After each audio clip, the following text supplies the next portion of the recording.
ఆ రోజున్న హంద్రి నివాలోని కాంట్రాక్టర్ని కావచ్చు, సబ్ కాంట్రాక్టర్ని కావచ్చు, రియల్ ఎస్టేట్ వాళ్ళని కావచ్చు, అందరినీ బెదిరించి వసూళ్లు మొదలుపెట్టినప్పుడు అదే కాంగ్రెస్ గవర్నమెంట్లో ఇతను కూడా ఒక నియోజకవర్గ స్థాయి ఇన్ఛార్జ్.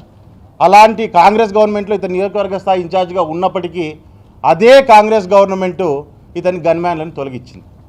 గన్మ్యాన్లను తొలగించినప్పుడు ఇతను ఏం చేసినాడంటే అక్కడి నుంచి ఒక వారం రోజులు 10 రోజుల వ్యవధిలో మన గుత్తి దగ్గర పామిడి దగ్గర నిలబడిన లారీకి 5678 బ్లాక్ స్కార్పియో వెళ్ళి తగులుతుందన్నమాట. తగలంగానే అదే మామూలు నిలబడిన లారీకి వెళ్ళి తగులుతాడు. పాపం లారీలో ఎవరికి ఏం కాలేదు, ఈ పక్క బండ్లో వాళ్ళకి కూడా ఎవరికి ఏం కాలేదు.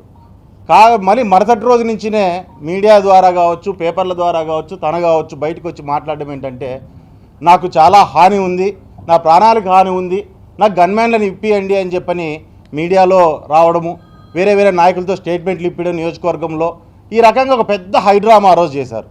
ఆ రోజు ఉన్న పోలీసులంతా కూడా దాని మీద ఎంక్వైరీ చేసి ఆ వెహికల్లో ప్రకాష్ రెడ్డి అనే వ్యక్తి లేనే లేడు, అనుకోకుండా నిలబడిన లారీని వీళ్ళే పోయి కొట్టారు, కాబట్టి ఇతని గన్మ్యాన్లు అవసరమే లేదు అని ఆ రోజున్న కాంగ్రెస్ గవర్నమెంట్లో ఉన్న ఆ రోజున్న పోలీసులు ఎవరైతే ఉన్నారో నీట్గా రిపోర్టు తయారు చేసి ఇతని గన్మ్యాన్లు అవసరం లేదని తీసి పక్కన పడేశారు. అయినా నాకెందుకు రా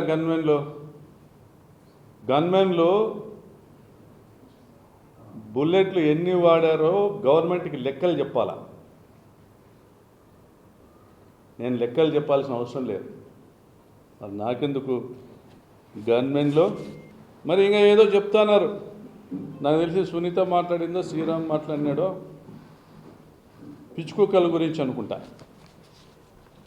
మున్సిపాలిటీ వాళ్ళు తిరుగుతూ అంటారు వ్యాన్లు వేసుకొని, పిచ్చి కుక్కలు కనపడితే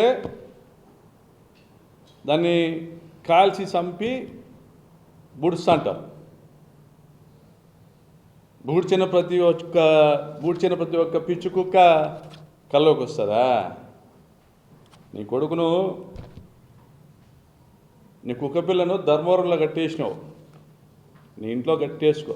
మున్సిపాలిటీ వ్యాన్లు ధర్మవరంలో కూడా తిరుగుతున్నాయి, ఈ మధ్యకాలంలో.